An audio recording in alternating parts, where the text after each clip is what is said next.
हम्म,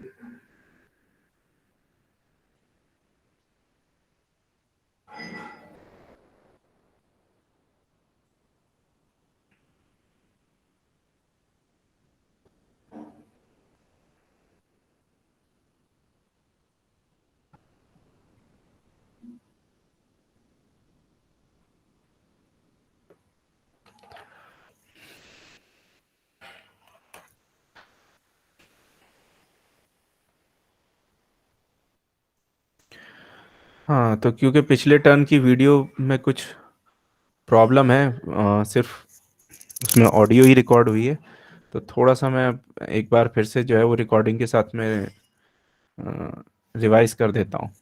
तो पिछले टर्न पे, पिछले एक दो टर्न से जो हम मेनली जो चीज़ स्टडी कर रहे हैं वो है फोर्सेस ऑन सबमर्ज्ड सरफेसेस।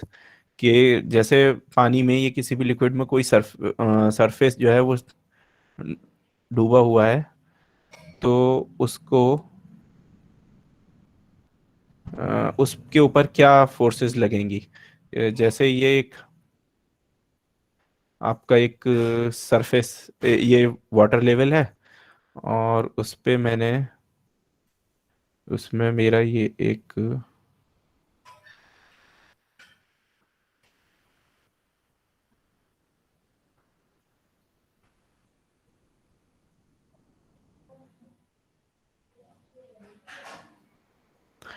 ये मेरी सरफेस जो है वो इसके ऊपर थीटा एंगल पे, ये एक प्लेन सरफेस है। तो ये जो प्लेन सरफेस है, इसको अगर आप ऐसे देखोगे सामने से,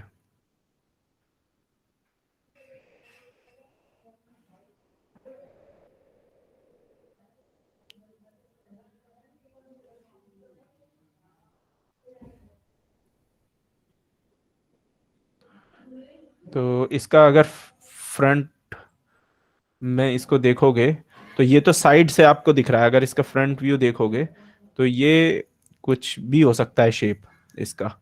हमने जो है वो जनरल शेप के लिए बात की थी, तो इसका शेप जो है वो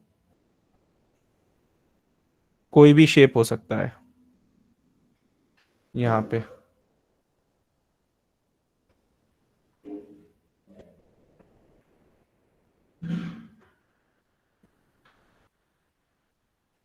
कोई भी शेप हो सकता है, कोई भी शेप का ये प्लेन है जिसके ऊपर ये फोर्स लग रही है।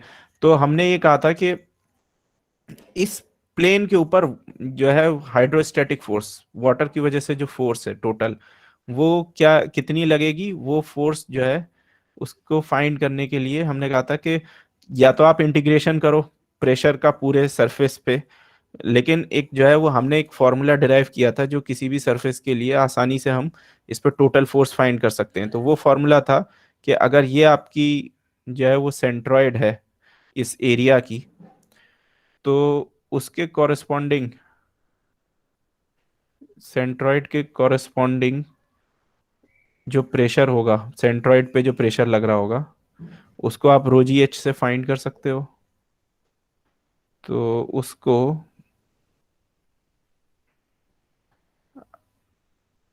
जैसे ये सेंट्रॉइड है, तो ये इसमें साइड व्यू में देखेंगे तो ये यहाँ पर आएगा। तो इसके ऊपर जो टोटल फोर्स लग रही होगी, इसके ऊपर जो प्रेशर होगा यहाँ पे, उस प्रेशर की वैल्यू अगर पी सी है, तो और इसका पूरे का एरिया ए है, तो टोटल फोर्स जो है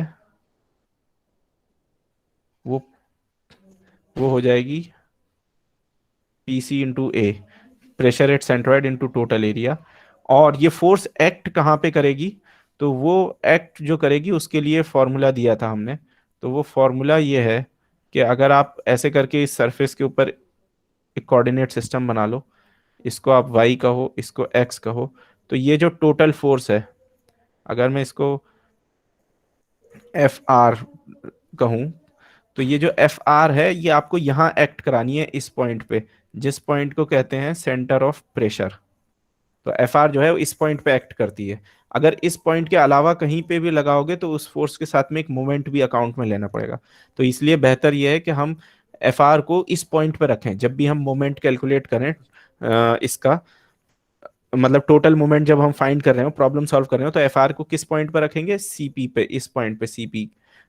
और ये ऐसे हम अगर कोऑर्डिनेट एक्सेस बनाए जैसे मैंने अभी बनाए, कि यानी वाई एक्सेस आपका ये है और ये आपका जेड एक्सिस है इनटू द प्लेन, और ये आपका एक्स एक्सिस है, ऐसे यहां से बाहर निकल रहा है।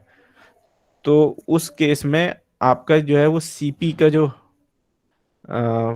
सेंटर ऑफ प्रेशर का जो कोऑर्डिनेट होगा, ओरिजिन जो है वो सेंट्रॉइड पे अगर रखा हुआ है, तो वो होता है rho g sine theta over p C into A I x y I x x. ठीक है भाई। तो ये फॉर्मूला जो है वो बहुत ज़्यादा यूज होता है इसमें भी, स्पेशली वाई सी पी। क्योंकि होता क्या है कि अगर ये बॉडी सिमेट्रिक है वाई के अबाउट, तो एक्स डायरेक्शन में, और अगर ये बॉडी वाई के अबाउट सिमेट्रिक है, जो कि जनरली प्रॉब्लम्स में होता है, कि मतलब जैसे रेक्टेंगल है हमारी सरफेस, इसके ऊपर प्रेशर निकालना है, तो ये वाई के अबाउट सिमेट्रिक है, या सर्किल है या सेमी सर्किल है, तो ये वाई के अबाउट सिमेट्रिक होगा। तो उस केस में आई एक्स वाई जीरो हो जाता है। तो इसलिए सेंटर ऑफ प्रेशर वाई के अलोंग ही लाई करता है, सेंट्रॉइड के अलोंग, इसमें वाई एक्सिस के अलोंग। तो ये सेंटर ऑफ प्रेशर यहाँ हो जाता है अगर सिमेट्रिक हो। लेकिन ये जो डिस्टेंस है ये फिर भी फाइंड करना पड़ता है ज्यादातर प्रॉब्लम्स में। तो उसको फाइंड, इस डिस्टेंस को फाइंड करने का फॉर्मूला यही है, सेंट्रॉइड से सेंटर ऑफ प्रेशर का वाई के अलोंग जो डिस्टेंस है, यानी कि प्लेन के अलोंग ये ऐसे डिस्टेंस जो है, ये अगर सेंटर ऑफ प्रेशर है, तो ये जो डिस्टेंस है, ये distance rho g sine theta over p c A I x x के बराबर है। अच्छा, ठीक है। तो ये फॉर्मूला इंपॉर्टेंट है और कई बार मैं बता चुका हूँ इसको, इस फॉर्मूले को एक बार फिर से मैंने आपको इसको रेड बॉक्स में मैंने डाल दिया है। अच्छा, एक चीज़ ये हुई थी मुझसे पीछे जो है, एक माइनस साइन की गलती हुई थी लिखने में एक दो जगह इस फॉर्मूले में, कि वो क्लास के लास्ट में किया था। तो ये पिछले टर्न पे भी जो ये लिखा था, इसमें आई एक्स वाई वाला भी ये पॉजिटिव है। सेकेंड, मैंने नोट्स चेक किए तो उसमें ये भी पॉजिटिव है। और यहाँ पे ये है,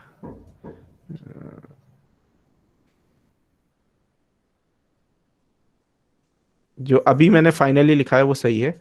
ये ये एक्स वाई है, ये एक्स एक्स है। ये ये जब मैं ड्राइव कर रहा था तो क्लास के लास्ट में मैंने पूरा ड्राइव नहीं किया था, डायरेक्ट लिख दिया था, इसलिए ये एक्स वाई में ये मिस्टेक हो गई लिखने में। ये बेसिकली अगर इसको करोगे आई क्रॉस के जे क्रॉस के ऐसे करके यहाँ पे ड्राइव करोगे तो ये यही निकल के आएगा। तो अब मैंने ये नोट्स में सही कर दिया है, जो फाइनली लिखा है वो सही है, वही किताबों में भी मिलेगा। तो ये तो था प्लेन सरफेस की बात। और कर्व्ड सरफेस में क्या होता है,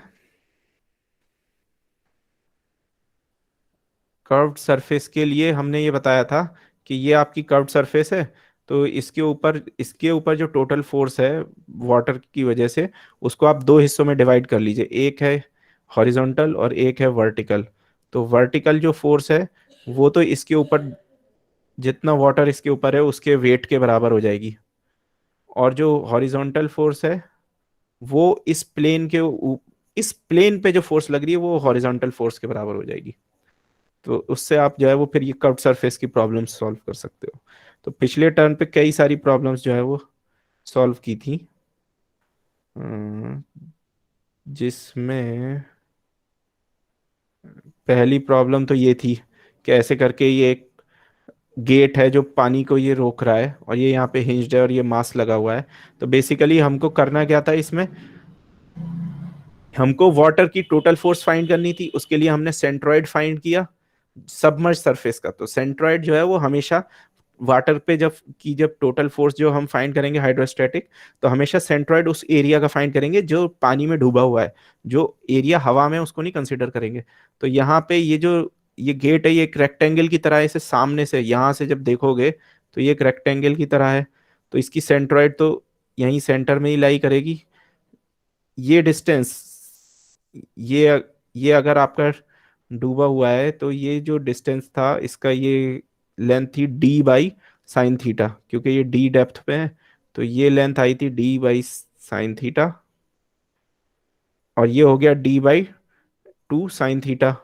और इसके बीच का ये जो डिस्टेंस है, ये हमने फॉर्मूले से निकाला था सेंटर ऑफ प्रेशर के, जहाँ पे टोटल फोर्स लग रही है। तो ये फ्री बॉडी डायग्राम इसका ये बनाया था, उसमें ये टोटल फोर्स जो लग रही है उसका सेंट्रोइड से डिस्टेंस फॉर्मूले से आ गया था।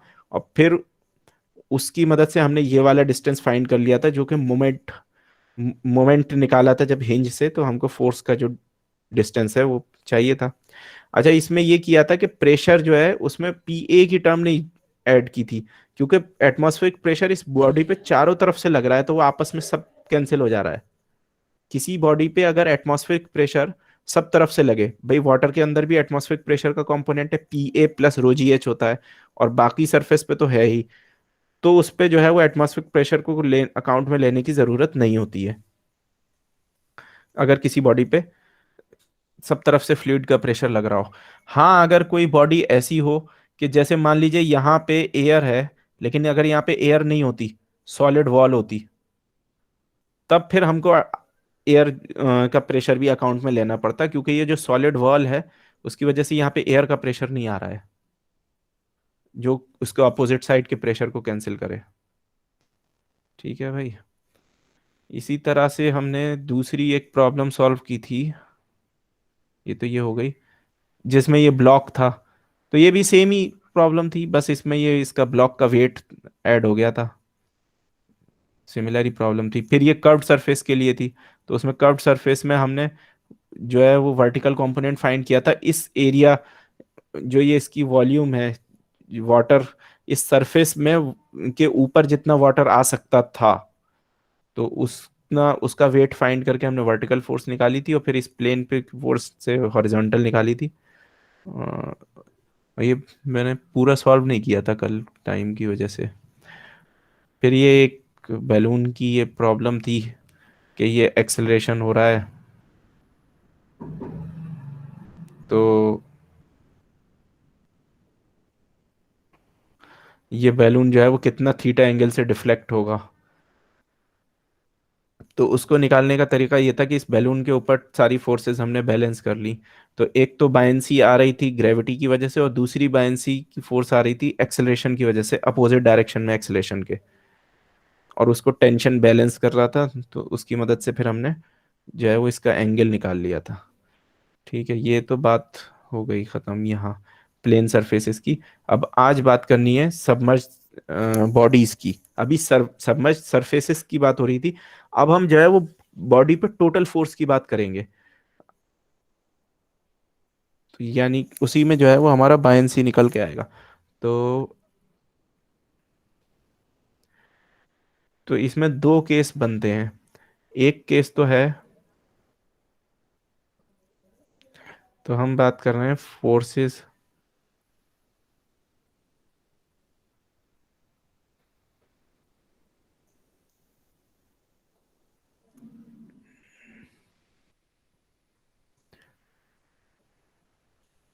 फोर्सेस ऑन सबमर्ज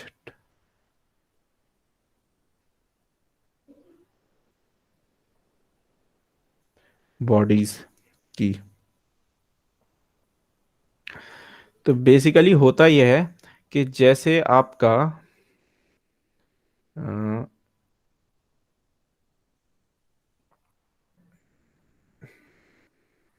ये आपका वाटर का लेवल है, और आपका ये कोई बॉडी है जो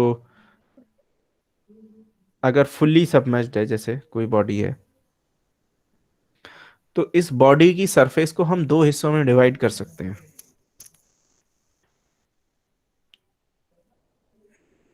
कैसे? अगर हम ऐसे लाइन खींचे,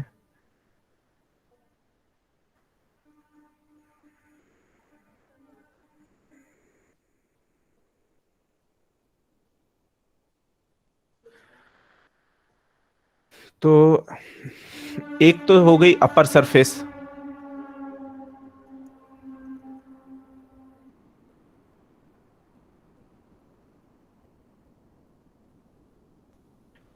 एक तो हो गई ये वाली अपर सरफेस।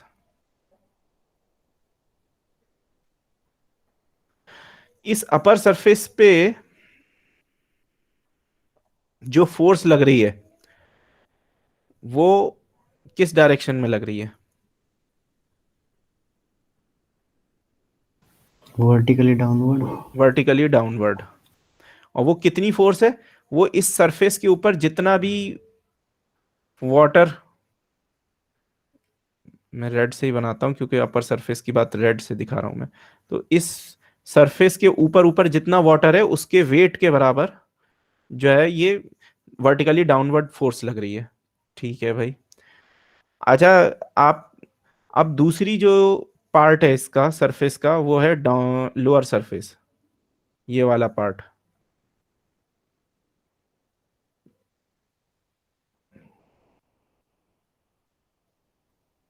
ठीक है भाई।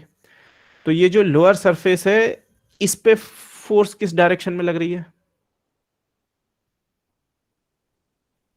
जैसे फॉर एग्जांपल आप यहां पे किसी पॉइंट पे भी कंसीडर करो फोर्स, तो वाटर जो होता है या कोई भी फ्लूइड जो होता है जब वो हाइड्रोस्टैटिक स्टेट में होता है तो उसका स्टेट ऑफ स्ट्रेस आइसोट्रॉपिक होता है। यानी कहने का मतलब ये है कि इस पॉइंट पे जितना प्रेशर नीचे से लग रहा है इतना ही प्रेशर ऊपर से भी लग रहा है ना? तो अगर आप यहाँ पे सरफेस बना दो तो जितना प्रेशर, और ये रोजी एच हाइट पे है अगर ये सरफेस, तो इस सरफेस पे वाटर की वजह से, अगर यहाँ वाटर है तो इस सरफेस पे रोजी एच पी ए प्लस रोजी एच फोर्स लग रही होगी, जैसे अभी ऊपर की सरफेस का बताया। Same he force P A plus rho g H नीचे की तरफ से भी लग रही होगी। यही तो पास्कल्स प्रिंसिपल है कि डायरेक्शन के इंडिपेंडेंट होता है। तो इसीलिए यहां पे नीचे भी rho g h p A plus rho g h लग रही होगी, लेकिन क्योंकि ये सरफेस ऊपर है तो प्रेशर हमेशा सरफेस के तरफ लगता है, सरफेस के ऊपर लगता है, यानी इनटू द सरफेस लगता है। तो सारी प्रेशर की फोर्स इनटू द सरफेस लग रही होगी, तो उसका जो सम आएगा टोटल फोर्स का वो ऊपर की तरफ आएगा, वर्टिकली अपवर्ड। और वो जो है कितना होगा, वो इस पूरी बॉडी के वेट के बराबर होगा।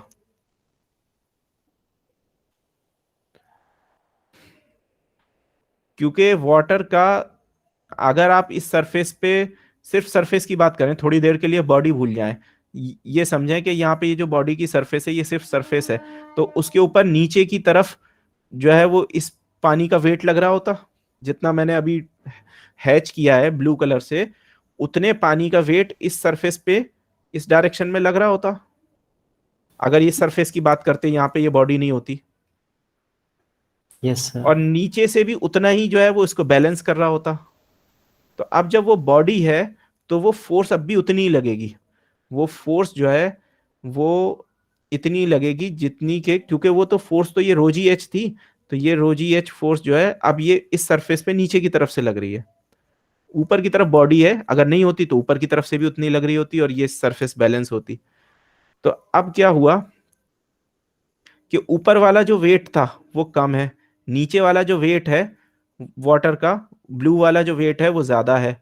तो आपकी जो आपका जो नीचे वाला वेट है जो कि जिसकी वजह से फोर्स ऊपर की तरफ लग रही है वो ज्यादा है। तो उन दोनों का अगर हम डिफरेंस लिखें तो मतलब ये रेड कलर वाला वेट जो है वो कम है उस, और जो आपका ब्लू कलर वाला वेट है वो ज्यादा है। तो अगर मैं इसको ऐसे ही क्लैरिफाई करने के लिए इसे वेट को 2 कह दूं और इसको 1 कह दूं, तो ये 1 और ये आपका 2, तो वेट 2 माइनस वेट 1, यही आपकी नेट फोर्स है जो कि ऊपर के डायरेक्शन में लगेगी, क्योंकि W2 is greater than W1, so the net force of water is in the upward direction and that is called buoyant force.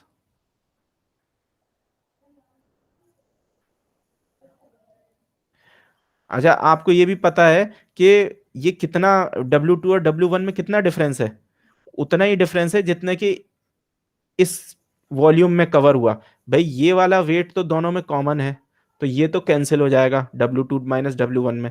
वो वेट जो कि इस सरफेस के ऊपर है, रह जाएगा W2 में सिर्फ नीचे वाला कंपोनेंट जो कि कैंसिल नहीं हो पाएगा W1 से, ये वाला कंपोनेंट जो कि इस बॉडी में है। तो इसलिए जो है वो हम बोलते हैं कि जो है वो वे buoyant force is equal to weight of water displaced by the body. तो यही चीज जो है वो इस आर्ग्यूमेंट से निकल कर आ गई। ये तो हुआ हमारा फिजिकल आर्ग्यूमेंट। यही चीज बड़े आराम से, बहुत ही आराम से आप जो है वो मैथमेटिकली भी देख सकते हो, क्योंकि हमने वेक्टर कैलकुलस पढ़ रखा है। तो अगर मैं लिखूं, ये एक मेरी बॉडी है, ठीक है,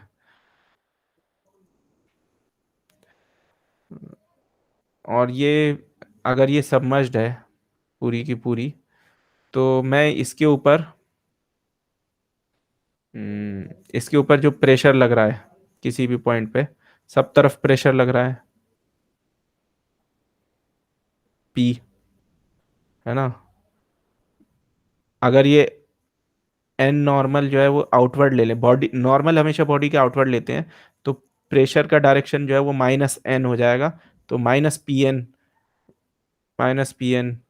माइनस पी एन प्रेशर जो है वो सब तरफ लग रहा है। ऑफ कोर्स पी की वैल्यू वेरी करेगी हाइट के साथ, जो नीचे होगा जितना डेप्थ में, उसकी प्रेशर की वैल्यू उतनी ज़्यादा होगी। तो इस प्रेशर की वजह से नेट फोर्स हमको अगर निकालनी है, तो हम कैसे निकालेंगे? वही नेट फोर्स हमारी जो है वो बायंट फोर्स होगी। बायंट फोर्स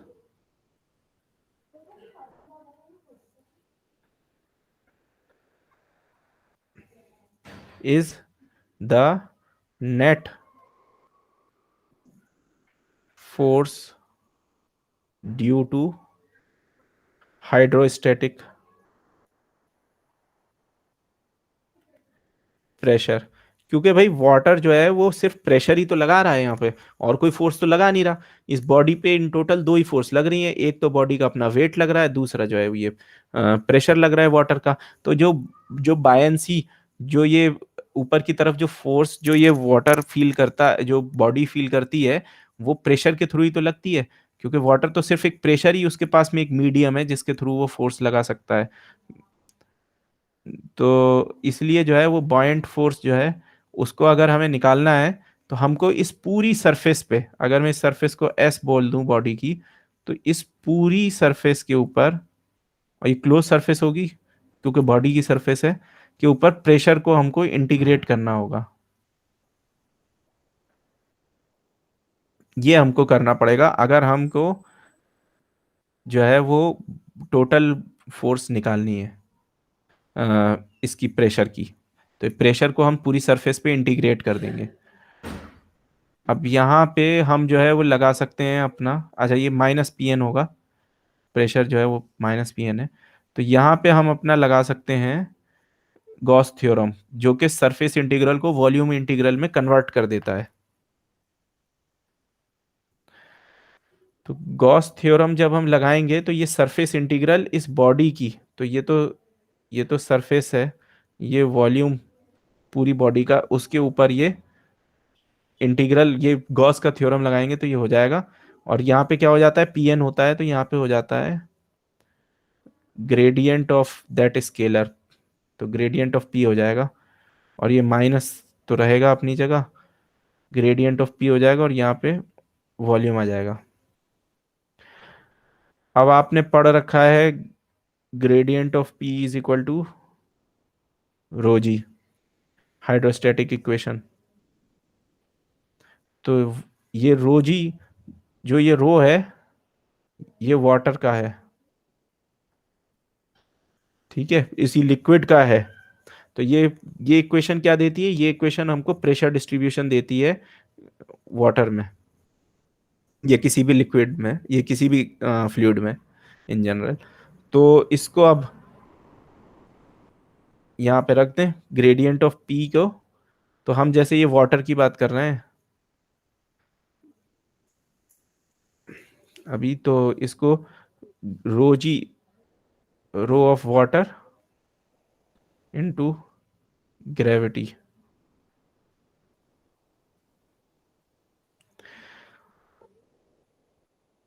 अब ये इंटीग्रल क्या दे रहा है भाई, अगर आपको इस बॉडी का वेट निकालना होता तो कैसे निकालते? वेट को निकालने के लिए आप जो है वो इसकी बॉडी की डेंसिटी लेते, डेंसिटी ऑफ बॉडी, उसको ग्रेविटी से मल्टीप्लाई करते और इंटीग्रेट कर देते डीवी।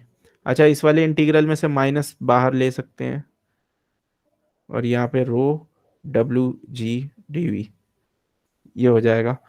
तो मैं ये कह रहा था कि अगर आपको वेट निकालना होता तो आप density into gravity into volume, यानी कि एक छोटी सी वॉल्यूम डीवी की का वेट निकालते और फिर उसको इंटीग्रेट कर देते सब में। तो ये अगर डीवी है तो इसका मास हो गया रो डीवी और इसका वेट हो गया रो जी डीवी। तो ये रो जी डीवी जो है वेट है इसका, इस और इसको इंटीग्रेट कर दिया तो पूरी बॉडी का वेट आ जाएगा। इसी तरह से ये भी कुछ सिमिलर ही है इसके, लेकिन यहाँ पे सिर्फ डेंसिटी का डिफरेंस है। यहाँ पे डेंसिटी ले रहे थे बॉडी की अपनी, तो बॉडी का वेट आ जा रहा था, लेकिन यहाँ पे डेंसिटी वाटर की ली हुई है। तो डेंसिटी अगर हम वाटर की लेंगे तो बेसिकली वो वेट भी वाटर का ही हो जाएगा, जो कि इस वॉल्यूम में आ सकता है। तो ये बेसिकली क्या है, ये है कि अगर ये डेंसिटी को रो बॉडी की जगह रो डब्ल्यू से रिप्लेस कर दें, यानी कि ये बॉडी अगर वाटर की बनी होती यहाँ पे, तो उसका जितना वेट होता, यानी कि इस बॉडी ने जितने वाटर को डिस्प्लेस किया है उसका जो वेट है वो ये है। तो ये बेसिकली है wait of water displaced by the body. और यहां पे निगेटिव साइन लगा हुआ है, ये भी ध्यान रखने की बात है। तो वेट अगर नीचे की तरफ एक्ट कर रहा है तो ये वेट के अपोजिट डायरेक्शन में एक्ट कर रहा है, नेगेटिव साइन है, यानी कि वेट तो ग्रेविटी के डायरेक्शन में, ये नेगेटिव ग्रेविटी के डायरेक्शन में, यानी कि अगर ग्रेविटी नीचे है तो ये ऊपर की तरफ है। तो बॉयंट फोर्स जो होती है वो basically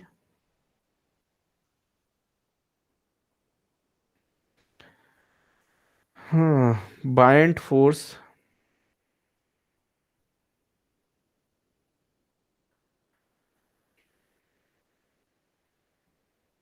is equal to the weight of fluid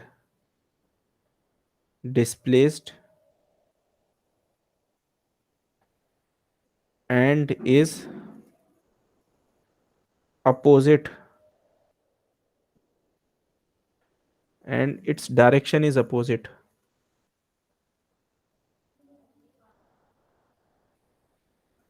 and acts in the direction opposite to weight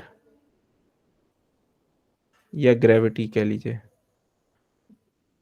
एक ही बात है।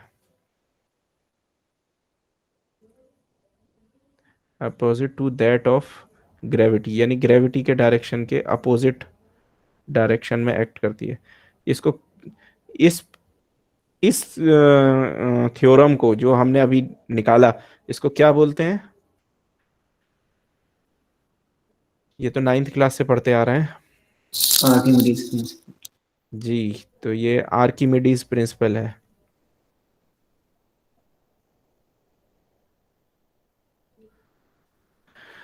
अच्छा, ये तो बात हो गई बॉडी की जो कि फुल्ली सबमर्ज थी लिक्विड में। सपोज कीजिए कि बॉडी जो है पार्शियली सबमर्ज्ड है, अगर अगर ये सिर्फ इतनी ही वॉल्यूम इसकी वाटर में है, मैं कह दूं VW वाटर में है और V क्रॉस A जो है वो एयर में है, तो क्या होगा? तो उस केस में क्या होगा?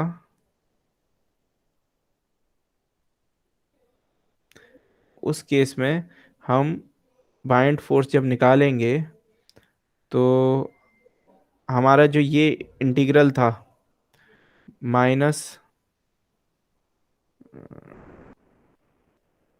ये volume into rho g D DV, इसको हम दो पार्ट्स में ब्रेक कर लेंगे।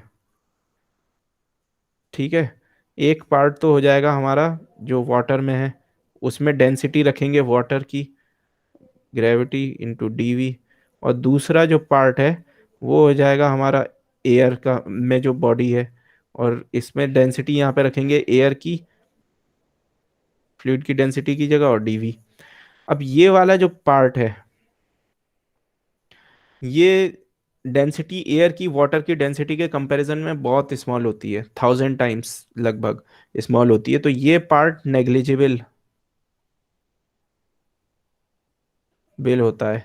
तो बॉइंट force generally approximately volume submerged, जो किसी फ्लूइड में डूबी हुई है वो वॉल्यूम, और डेंसिटी जो भी लिक्विड की है into g into D V की होती है अप्रोक्सीमेटली। अप्रोक्सीमेटली इसलिए क्योंकि हमने एयर की वजह से जो बॉयंसी आ रही थी वो नेग्लेक्ट कर दी। बेसिकली एयर भी एक फ्लूइड है और उसमें भी एक बॉयंसी होती है, लेकिन वो बॉयंसी जो है वो बहुत कम है एयर की, वो नॉर्मल बॉडीज को फील नहीं होती, लेकिन एयर की ही बॉयंसी होती है जिसकी वजह से गुब्बारे जो हैं, बैलून्स हवा में ऊपर जाते हैं, वो एयर की बॉयंसी की वजह से जाते हैं, क्योंकि उनका वेट कम होता है तो वो बॉयंसी का उनका इफेक्ट होता है ज़्यादा। अच्छा, तो ये तो बात हो गई आर्किमिडीज प्रिंसिपल की।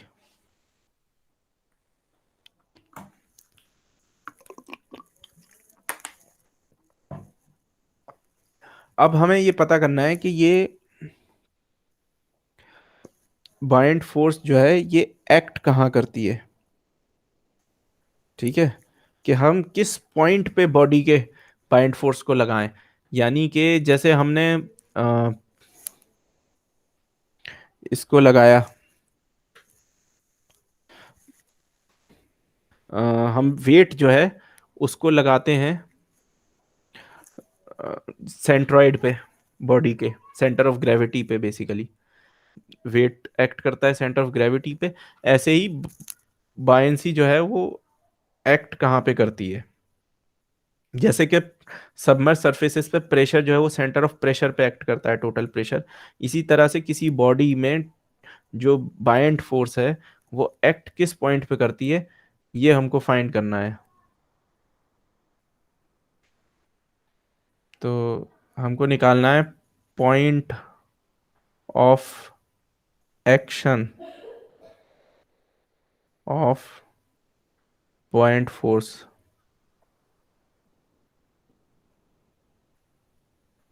और बेसिकली इसी को कहते हैं सेंटर ऑफ बायंसी।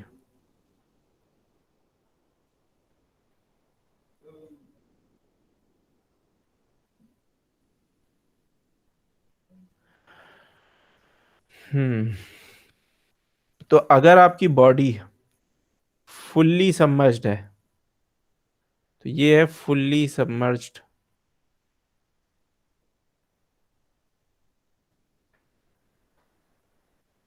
तो जहां पे आपका वेट एक्ट करेगा वहीं पे आपकी बॉयंट फोर्स भी एक्ट करेगी। फुल्ली सबमर्ज्ड के केस में दोनों एक दूसरे, वो दोनों सेम पॉइंट पे होंगे, क्योंकि दोनों सेम ही जो है वो तरह से निकाले जा रहे हैं। अगर बॉडी का यूनिफॉर्म डेंसिटी है तो, अगर डेंसिटी यूनिफॉर्म नहीं है तो वेट जो है वो सेंटर ऑफ ग्रेविटी पे एक्ट करेगा, सेंट्रॉइड पे नहीं एक्ट करेगा। लेकिन बॉडी जो है जो बाइंग फोर्स है वो सेंट्रॉइड पे ही एक्ट करेगी। ठीक है। फुल तो ये हो जाएगा fully submerged and uniform density.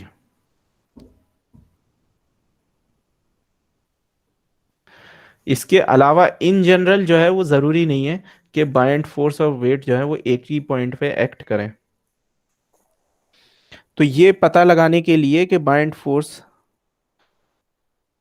किस पॉइंट पे एक्ट कर रही है, उसके लिए हम क्या करेंगे कि हम टोटल बायंट फोर्स लेंगे, उस और टोटल बायंट फोर्स का हम जो है वो मोमेंट निकालेंगे। तो बेसिकली हम क्या चाहते हैं, हम ये चाहते हैं कि हम जो है वो बायंसी को ऐसे पॉइंट पे लगा, बायंट फोर्स को ऐसे पॉइंट पे लगाना चाहते हैं जहां पे उसका कोई मोमेंट ना आए। तो बेसिकली अगर मैं अपनी बॉडी में एक, अगर मैं बॉडी में एक पॉइंट जो है वो बी मुझको चूज करना है, जो कि ऐसा होगा कि जिस पे जो है वो टोटल बॉयंट फोर्स का जो मोमेंट है वो जीरो हो। तो उसके लिए मुझे ये करना होगा कि मैं मोमेंट निकालूंगा आर बी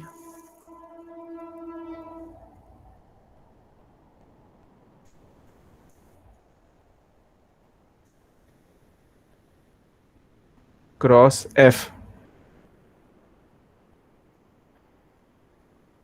एफ क्या बल्कि बी, बाइंड फोर्स को बी से डिनोट कर रहे हैं। तो ये बाइंड फोर्स मेरी जो बी है, ये सेंटर ऑफ बाइंड पॉइंट है। तो इस पे ये जो बी फोर्स लग रही है, इसका मोमेंट जो है वो जीरो होना चाहिए। सॉरी, इसका जो मोमेंट होना चाहिए वो उतना ही होना चाहिए जितना के इंडिविजुअल पॉइंट्स की बाइंस पे बाइंडसी का, यानी कि आप एक छोटी सी वॉल्यूम ले लो यहाँ पे डीवी। तो इस वॉल्यूम का, इस अकेले वॉल्यूम का जो मोमेंट है वो आप निकाल लो। इस पे जो बाइंडसी लग रही है डीबी, उसका आप जो है वो मोमेंट निकाल लो। और ऐसे ही आप सारी बॉडी के मोमेंट का सम कर लो। हर एक पॉइंट पे जो बाइंसी लग रही है उसका जो मोमेंट का सम है वो बराबर होना चाहिए मोमेंट का बायंसी पे टोटल बायंट फोर्स के सम के। बेसिकली यहाँ पे भी हम वही चीज अप्लाई कर रहे हैं जो सेंटर ऑफ प्रेशर के केस में करी थी। That is we are trying to find moment, force moment equivalent system. तो हमारी जो बायंट फोर्स है वो हर एक बॉडी के अंदर छोटी छोटी वॉल्यूम के ऊपर लग रही है। तो उन छोटी छोटी वॉल्यूम के ऊपर जो हमारी जो डीबी जो बाइंड फोर्स छोटी छोटे वैल्यूज लग रही है, उन सबका जो, उन सारी फोर्सेस को हम ऐसे पॉइंट पे लेकर आना चाहते हैं जहां पे हमारा जो है वो टोटल, जहां पे जो है वो कोई मोमेंट ना हो, टोटल मोमेंट जो है वो उसका खत्म हो जाए। तो फोर्स बेसिकली हमको ये सारी जो हर पॉइंट पे जो डीबी लग रही है, एक छोटी सी बायंसी फोर्स हर पॉइंट पे लग रही है, उसका फोर्स मोमेंट इक्विवेलेंट सिस्टम बनाना है। तो टोटल फोर्स तो हमको पता चल गई बी, डीबी को इंटीग्रेट करके। तो टोटल फोर्स तो बी जो है वो हमने पूरी वॉल्यूम पे इसको इंटीग्रेट कर दिया डीबी को, और डीबी को इंटीग्रेट किया तो वो क्या है, minus rho g DV, because DB is rho g DV.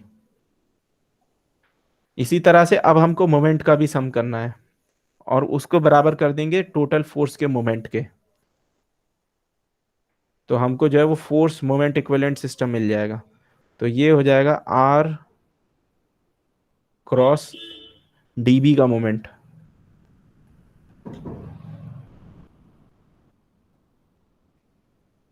Over submerged volume. क्योंकि बाइंड फोर्स सिर्फ सबमर्ज्ड वॉल्यूम पे लगती है। तो ये हो जाएगा आर वी सबमर्ज्ड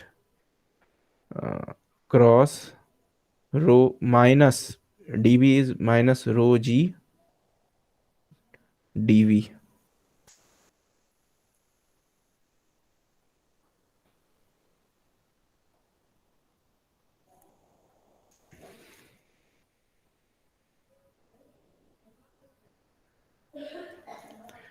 तो इसको, इस इक्वेशन को हम जो है वो दोनों टर्म्स को लेफ्ट साइड में ले लेंगे।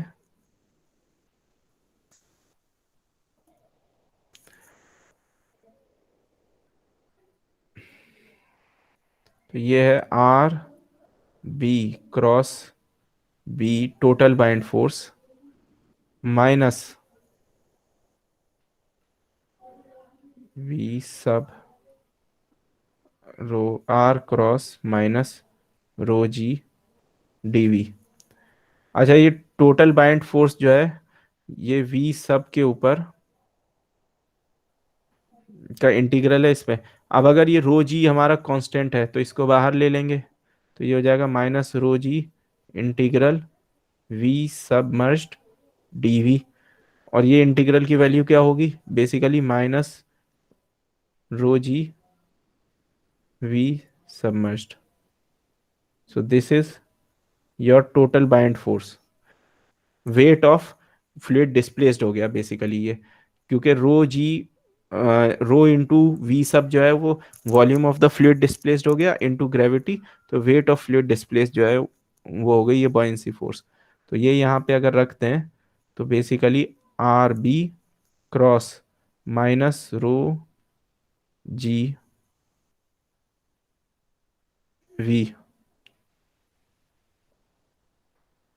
और ये प्लस है यहाँ पे, दो माइनस है तो अच्छा ये इक्वल टू जीरो था।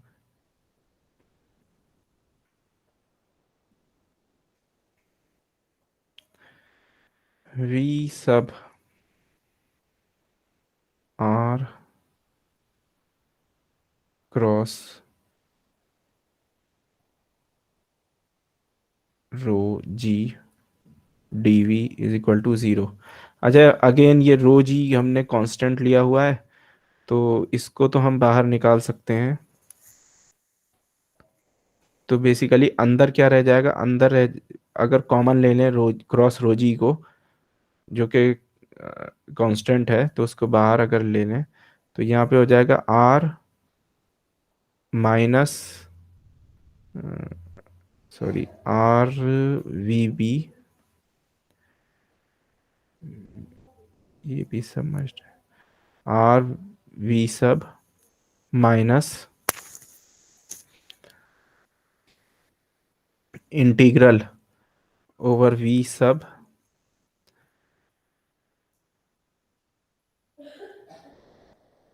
Are DV cross rho g is equal to zero. तो इसको ज़ीरो करने के लिए हमको ये लेफ्ट साइड ज़ीरो कर देंगे, तो ये हो जाएगा वन ओवर वी सब, यहाँ पे integral over V sub R DV.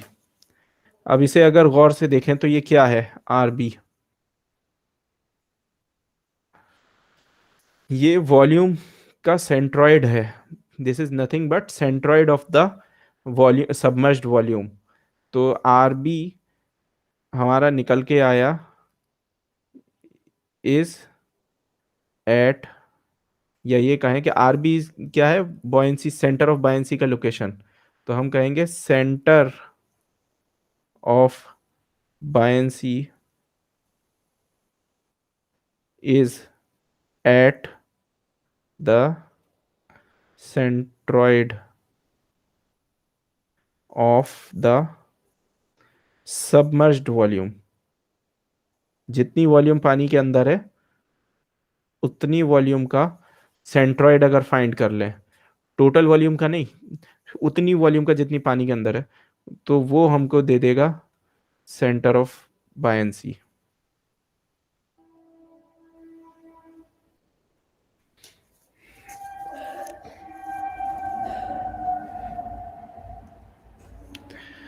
अच्छा, कोई बॉडी है जो कि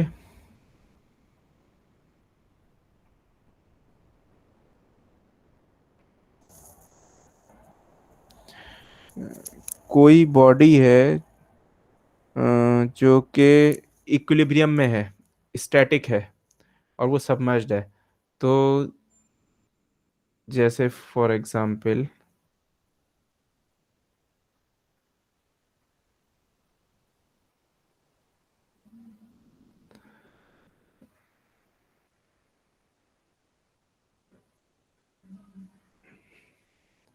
एक एक बॉडी है, कुछ पोर्शन इसका सबमर्ज्ड है, कुछ जैसे बाहर निकला हुआ है।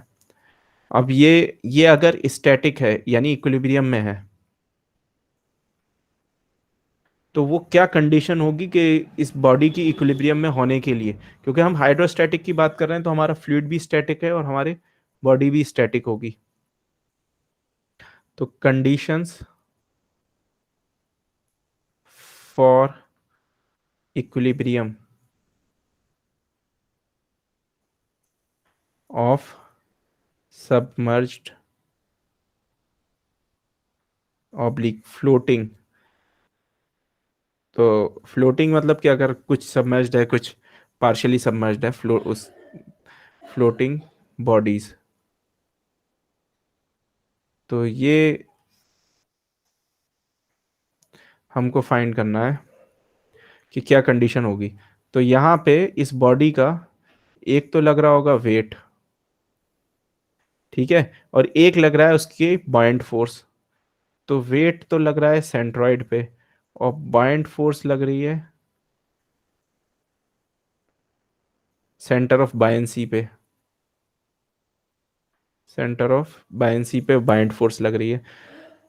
तो अगर ये बॉडी स्टैटिक है तो एक बस यही दो फोर्सेस हैं जो इस बॉडी पे लग रही हैं, और कोई फोर्स तो है नहीं, वेट और जो है वो बाइंड बाइंड फोर्स। तो अगर ये बॉडी स्टैटिक है, मूव नहीं कर रही है, तो जो है स्टैटिक इक्विलिब्रियम की क्या कंडीशन होती है कि sum of all external forces should be equal to zero. तो इसका मतलब ये है कि weight should be equal to buoyant force. ये हो गई condition number one for equilibrium. तो अगर कोई बॉडी स्टैटिक है फ्लूइड में, तो उसकी बाइंड फोर्स को और उसके वेट को आपस में बैलेंस करना चाहिए, ठीक है भाई, नहीं तो वो बॉडी स्टैटिक नहीं रह सकती, मूव करेगी। यानी कि या तो ऊपर जाएगी या नीचे जाएगी, वो जब तक के वेट और बायंसी आपस में एक दूसरे को बैलेंस ना कर दें। अच्छा, दूसरी कंडीशन जो है वो है moment of all external forces should be equal to zero. क्योंकि अगर मोमेंट इस बॉडी पे लगेगा, अ, तो मोमेंट जो है,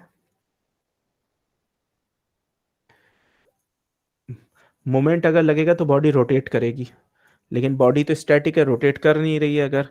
तो इसका मतलब है कि दोनों फोर्सेस का मोमेंट, बायंड फोर्स और वेट का बैलेंस करना चाहिए। अच्छा, दोनों बायंड फोर्स अपवर्ड डायरेक्शन में, वेट डाउनवर्ड डायरेक्शन में, दोनों पैरेलल हैं।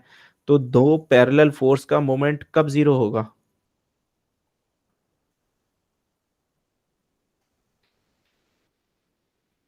जी।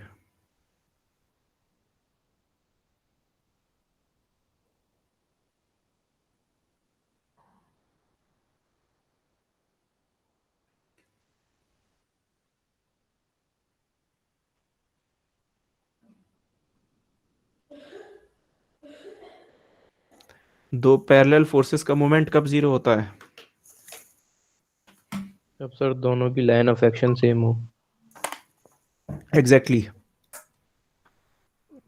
कौन सा आप बोले ये? सर अंकित बघेल। जी। तो दोनों फोर्सेस का लाइन ऑफ एक्शन सेम होना चाहिए, तभी जो है ये मोमेंट जीरो होगा। तो बेसिकली हमारी जो ये बाइंड फोर्स है, ये हमको यहाँ नहीं बनानी चाहिए जहाँ हमने बनाया है। इसको कहाँ बनाना चाहिए? इसको बनाना चाहिए हमको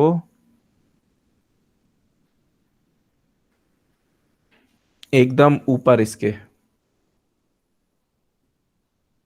तो ये दोनों जो है सेम लाइन में होंगी, ये कंडीशन फॉर इक्विलिब्रियम है। तो बाइंड फोर्स एक दूसरे और वेट जो है वो बैलेंस करते हैं और दोनों सेम लाइन में एक्ट करते हैं। तो सेंटर ऑफ बायंसी जो है वो सेंट्रॉइड से अलग तो हो सकता है अगर बॉडी पार्शियली सबमर्ज्ड हो। अगर बॉडी जो है वो पार्शियली सबमर्ज्ड है तो सेंट्रॉइड और सेंटर ऑफ बायंसी अलग तो होंगे, लेकिन वो होंगे एक दूसरे के ऊपर ही, अदरवाइज एक ही लाइन में वर्टिकली। अदरवाइज बॉडी पे कुछ मोमेंट लग रहा होगा, बॉडी जो है वो स्टैटिक नहीं रहेगी। इसके बाद में दूसरी चीज आती है, ये तो हो गया इक्विलिब्रियम की बात। इक्विलिब्रियम के बाद में एक और चीज होती है इक्विलिब्रियम से जुड़ी हुई, वो होती है स्टेबिलिटी। तो ये स्टेबिलिटी एक अपने आप में बहुत बड़ा टॉपिक है, और ये बार बार आपके अलग अलग सब्जेक्ट्स में जो है वो स्टेबिलिटी ऑफ इक्विलिब्रियम,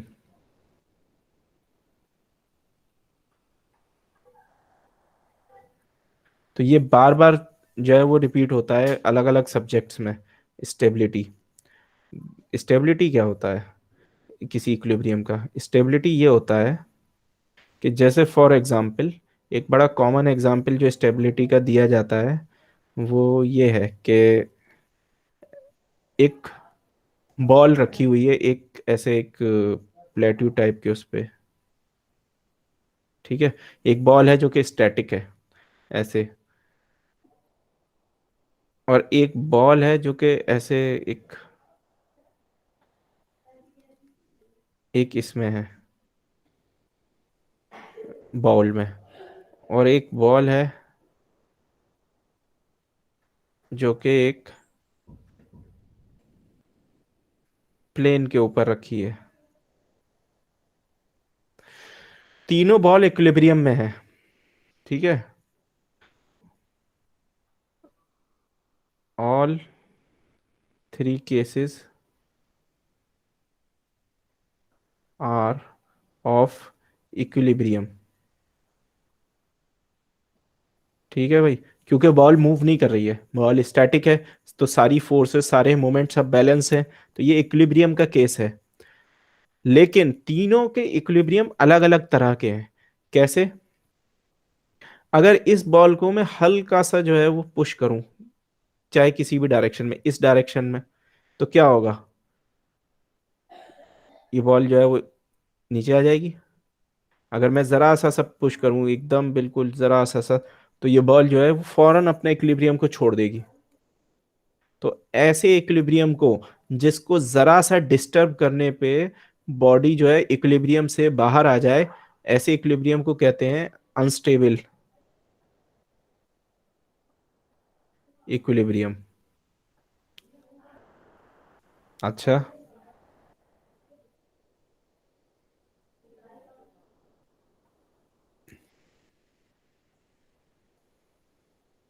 अच्छा, इस बॉल को अगर मैं जरा सा पुश करूं तो क्या होगा? वापस आ जाएगी अपनी जगह पे। थोड़ा सा पुश किया, ये बॉल अपनी जगह वापस आ गई। तो ऐसे इक्विलिब्रियम को कहते हैं स्टेबल इक्विलिब्रियम,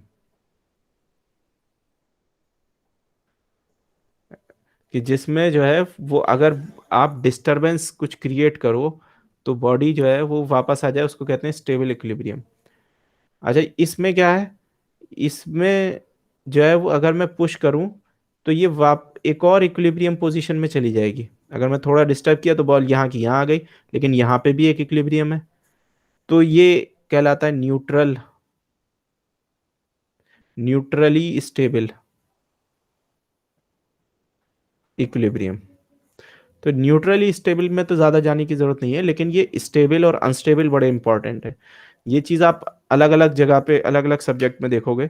फॉर एग्जांपल, आप सॉलिड मैकेनिक्स के कोर्स में जब बकलिंग ऑफ कॉलम से स्टडी करोगे, तो बकलिंग ऑफ कॉलम्स में क्या होता है कि आपका एक पिलर है, आपने तो डिप्लोमा में पढ़ भी रखा होगा, पढ़ा पढ़ा है buckling of columns. Yes sir. हाँ, तो बकलिंग में क्या होता सर है? आप जो है, जी कुछ कह रहे हैं? सर मेटा सेंटर क्या होता है जो? मेटा सेंटर आएगा आगे। Okay sir. अभी आगे आएगा, पहले वहां तक पहुंच जाए। तो अभी पहले स्टेबल और अनस्टेबल समझ लें कि इक्विलिब्रियम क्या होते हैं। तो जैसे ये बकलिंग ऑफ कॉलम में ये होता है कि जो है जब आप इसको किसी कॉलम पे फोर्स, कंप्रेसिव फोर्स लगा रहे होते हो, तो एक लिमिट तक तो वो जो है ये इक्विलिब्रियम स्टेबल होता है। कौन सा इक्विलिब्रियम? ये वर्टिकली रहने का। और एक लिमिट के बाद में आप जो है वो हल्का सा डिस्टरबेंस भी उसको एकदम कॉलम को बेंड कर देगा। ऐसा नहीं है कि कॉलम आपका जो है वो बिना डिस्टरबेंस के बैंड हो जाएगा। आपका कॉलम जो बकल करता है वो करता डिस्टरबेंस की वजह से है। लेकिन क्या है कि रियल लाइफ में हमेशा कोई ना कोई डिस्टरबेंस तो होता ही है। आप जो है कभी साइकिल को सीधा खड़ा कर सकते हो बिना स्टैंड के? नहीं कर सकते हो। लेकिन न्यूटन का लॉ तो ये कहता है कि अगर साइकिल बिल्कुल सिमेट्रिक है, एकदम दोनों साइड उसका सेम वेट है, तो उसको सीधा खड़ा हो जाना चाहिए। क्यों भाई? फोर्स भी बैलेंस हो जाएंगे, मोमेंट भी बैलेंस हो जाएंगे। तो फिर साइकिल खड़ी क्यों नहीं हो पाती है सीधी? इसलिए नहीं खड़ी हो पाती क्योंकि वो जो इक्विलिब्रियम है उसका, वो अनस्टेबल है। लेकिन साइकिल को अगर लेटा दिया जाए तब भी वो इक्विलिब्रियम में है, लेकिन वो इक्विलिब्रियम स्टेबल है क्योंकि आप उठी हुई साइकिल को थोड़ा सा भी डिस्टर्ब करो फिर भी वैसे ही हो जाएगी। साइकिल से ज्यादा आसान इसको समझने के लिए पेंडुलम है। आप पेंडुलम को ले लो। पेंडुलम जो है, ये मान लो कि ये वायर है, इसको बजाय स्ट्रिंग के वायर मान लो एक। तो ये वायर है हल्का सा, और ये इस पे ये बॉब है, सिंपल पेंडुलम है। तो सिंपल पेंडुलम ऐसे लटकी हुई है, तो ये इक्विलिब्रियम में है। क्यों? क्योंकि इस पे जो है वो जो टेंशन है वो वेट को बैलेंस कर रहा है। Forces, all forces are balanced और ऑल मोमेंट्स आर बैलेंस्ड, तो this body is in equilibrium. ये मूव नहीं कर रही, स्टैटिक इक्विलिब्रियम में। ठीक है। अब इसको थोड़ा सा डिस्टर्ब करो तो क्या होगा? ये वापस अपनी जगह आ जाएगी, सेंटर पे आएगी, और थोड़ी देर बाद जो है वो फिर ऐसे ही हो जाएगी अपनी जगह पे। तो ये स्टेबल इक्विलिब्रियम है। इसी तरह से आप जो है वो पेंडुलम को पलटा भी सकते हो। ठीक है, ऐसे उल्टे उल्टा कर दो पेंडुलम को। अब बताइए इसका जो है ये जो स्ट्रिंग है, स्ट्रिंग नहीं, स्ट्रिंग तो नहीं दे सकता, लेकिन वायर जो है ये इस पे कंप्रेस होके इस पे इस डायरेक्शन में फोर्स लगा सकता है, और इसका अपना वेट इस डायरेक्शन में mg लगी रहा है, और जो इसका ये वायर है ये इसको टी फोर्स प्रोवाइड कर देगा। ये बैलेंस हो जाएगा, इक्विलिब्रियम में है। लेकिन ये ऐसे कभी पेंडुलम को देखा नहीं होगा। क्यों? क्योंकि हल्का सा भी डिस्टरबेंस इसको जो है वो भगाने में के लिए काफी है। हल्का सा डिस्टर्ब, जो कि हमेशा होगा ही, रियल वर्ल्ड में तो डिस्टरबेंस होता ही है हमेशा। तो वो जरा सा भी डिस्टरबेंस उसको जो है वो अपनी इक्विलिब्रियम से दूर कर देगा। तो इसलिए ये अनस्टेबल इक्विलिब्रियम है, और ये स्टेबल है। तो ऐसे बहुत सारे एग्जाम्पल है, आप टाइम टू टाइम इंजीनियरिंग में अलग अलग सिचुएशंस में स्टेबल और अनस्टेबल इक्विलिब्रियम के देखते रहोगे। तो यहाँ पे हम जो बात कर रहे हैं वो फ्लोटिंग बॉडीज की कर रहे हैं, कि आपकी एक बॉडी है जो ऐसे करके फ्लोट कर रही है।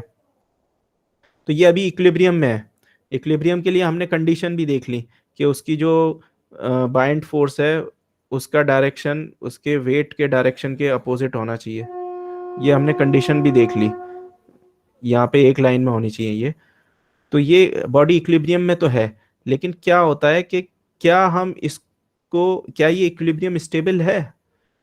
वो कैसे पता चलेगा? कि अगर हम इस बॉडी को हल्का सा डिस्टर्ब कर दें, थोड़ा सा डिस्टर्ब करें, तो क्या ये बॉडी स्टैटिक रहती है या एकदम पलट जाती है? जैसे फॉर एग्जांपल आप जो है वो, जैसे शिप कोई है, तो वो उसको जो है ऐसा बनाया जाता है, इंजीनियर को, जो नवल इंजीनियर्स होते हैं, नवल आर्किटेक्ट होते हैं, उनके लिए ये जरूरी है कि वो शिप को ऐसा बनाए कि थोड़ा सा भी इसको डिस्टर्ब करें तो वो अपनी जगह पे वापस आए। यानी कि स्टेबल होना चाहिए शिप, जो है उसका डिजाइन स्टेबल होना चाहिए। तो इसलिए हम फ्लोटिंग बॉडीज का इक्विलिब्रियम का स्टेबिलिटी स्टडी करते हैं, ताकि हम स्टेबल फ्लोटिंग बॉडीज बना सके। जैसे कि शिप है या कोई और फ्लोटिंग बॉडी है, तो हम जो है उसकी कंडीशन स्टडी करते हैं, हम उसका इक्विलिब्रियम की स्टेबिलिटी को स्टडी करते हैं। ठीक है। तो इक्विलिब्रियम को इसको स्टेबल होने के लिए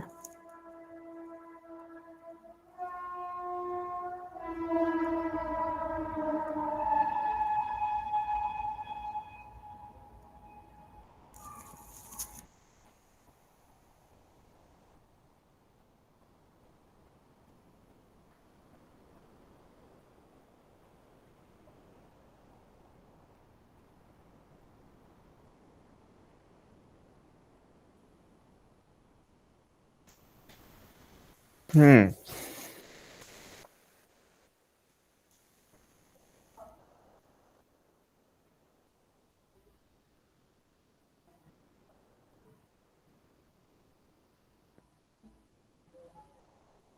तो हमको ये देखना पड़ेगा इसके लिए कि अगर हम बॉडी को डिस्टर्ब करते हैं तो उसके ऊपर एक मोमेंट क्रिएट होगा, रीस्टोरिंग मोमेंट। वो रीस्टोरिंग मोमेंट का डायरेक्शन बताएगा हमको कि बॉडी स्टेबल है या नहीं। जैसे कि इस एग्जाम्पल में, बॉल के एग्जाम्पल में, जो जो बॉल को आपने जो डिस्टर्ब किया तो उस पे एक फोर्स लगी, जो कि फोर्स इसको इस डायरेक्शन से दूर ले जा रही है। और यहाँ पे जब आपने डिस्टर्ब किया तो जो फोर्स लगी वो इसको अंदर की तरफ ले जा रही है। तो ऐसे ही अगर हमने इसको बॉडी को थोड़ा सा रोटेट किया और मोमेंट हमारा जो है वो उस रोटेशन के अपोजिट डायरेक्शन में है, तो यानी कि वो उस रोटेशन को मोमेंट जो जो हमारा रीस्टोरिंग मोमेंट है, जो डिस्टर्ब करने की वजह से आ रहा है, वो हमारा जो मोमेंट है वो बॉडी को उसकी ओरिजिनल पोजीशन की तरफ ले जाना चाहता है, तो इसलिए वो स्टेबल होगी। तो होता क्या है कि आपकी अगर बॉडी फुल्ली सबमर्ज्ड है, फुल्ली सबमर्ज्ड बॉडी, तो stability off fully submerged bodies, तो जैसे फॉर एग्जांपल एक बॉडी है, वो इक्विलिब्रियम में थी, वेट इधर एक्ट कर रहा था, बाइंड फोर्स इधर एक्ट कर रही थी, ठीक है, ये फुल्ली सबमर्ज्ड है। हमने इसको जो है जब डिस्टर्ब किया, से हमने इसको रोटेट कर दिया थीटा एंगल से, तो हमारा वेट तो सेंटर ऑफ ग्रेविटी पे एक्ट करता है और बायन फोर्स जो है, अच्छा मैंने ये बताया था कि फुल्ली सबमर्ज्ड हो या तो बॉडी, वो फुल्ली सबमर्ज्ड और यूनिफॉर्म डेंसिटी अगर उसकी है बॉडी की, तो दोनों सेम पॉइंट पे एक्ट करते हैं। तो तो उस केस में तो आपका जो है वो न्यूट्रली स्टेबल होगा, कि आप उसको बॉडी को कैसे भी घुमा दो तो न्यूट्रली स्टेबल होगी body if centre of buoyancy and centre of gravity coincide. तो उस पे तो कोई मोमेंट आ ही नहीं सकता। अगर किसी बॉडी पे वेट और बायंसी दोनों सेम ही पॉइंट पे लग रहे हैं तो इसको कैसे भी घुमाओ, इस पे तो कभी कोई मोमेंट आएगा ही नहीं, तो इसको जैसे घुमा दोगे ये वैसे ही रह जाएगी, तो इसलिए ये न्यूट्रली स्टेबल है। लेकिन अगर किसी बॉडी का सेंटर ऑफ बायंसी और वेट अलग अलग है, तो आपने बॉडी को जैसे ही घुमाया तो वेट इधर है, आपने इधर के डायरेक्शन में जैसे घुमाया तो सेंटर ऑफ बायंसी जो है वो इधर ही रहेगा, इधर आ जाएगा, और वेट इधर आ जाएगा। भाई वो तो बॉडी में फिक्स होता है, centre of buoyancy fully submerged body में फिक्स्ड होता है।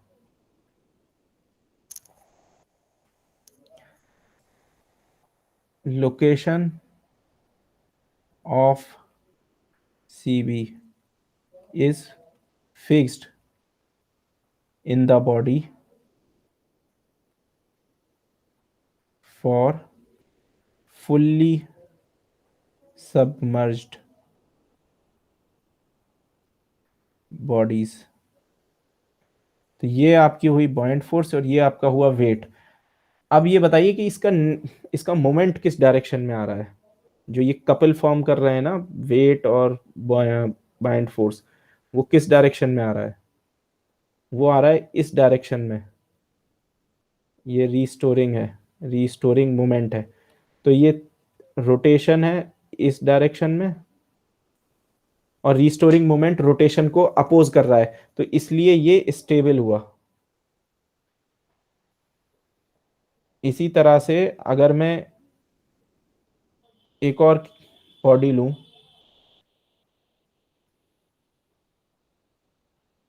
जिसका वेट ऊपर है और बाइंड फोर्स नीचे है, सेंटर ऑफ बायंसी नीचे है और वेट जो है वो ऊपर, सेंटर ऑफ ग्रेविटी ऊपर है। अब मैं इस बॉडी को अगर मैं रोटेट करूंगा तो मेरा वेट जो है, ये मैंने दिया रोटेशन, तो वेट तो मेरा लग रहा है इधर और बाइंड फोर्स लग रही है इधर। तो ये जो मेरा मोमेंट है इसका डायरेक्शन ये होगा और ये मोमेंट मेरा होगा डीस्टेबलाइजिंग मोमेंट, ये बॉडी को डीस्टेबलाइज कर रहा है।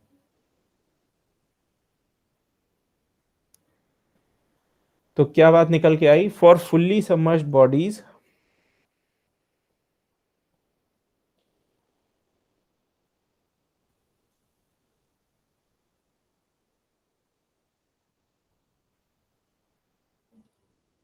equilibrium is stable if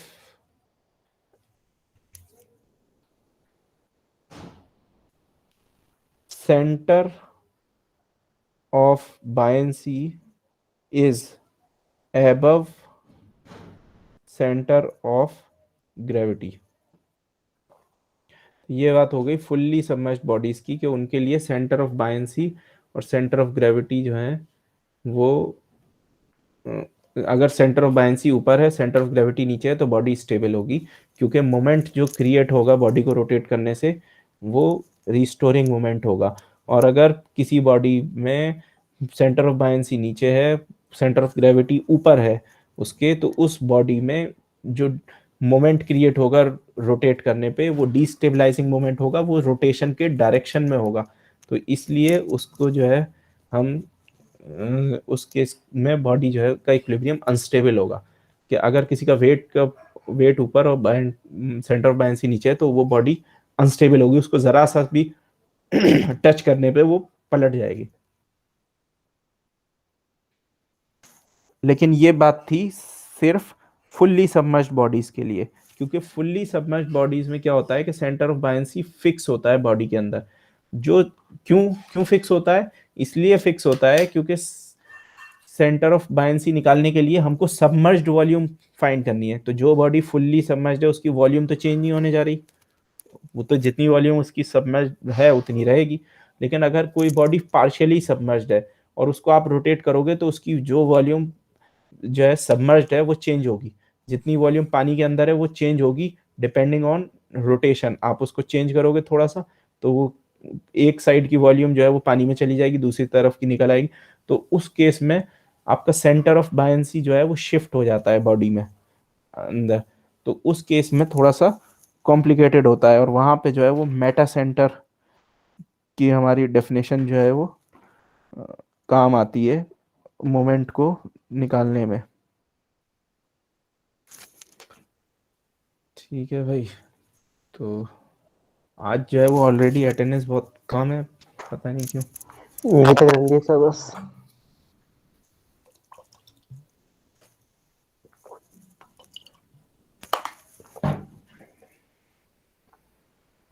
ठीक है, लेकिन ये अटेंडेंस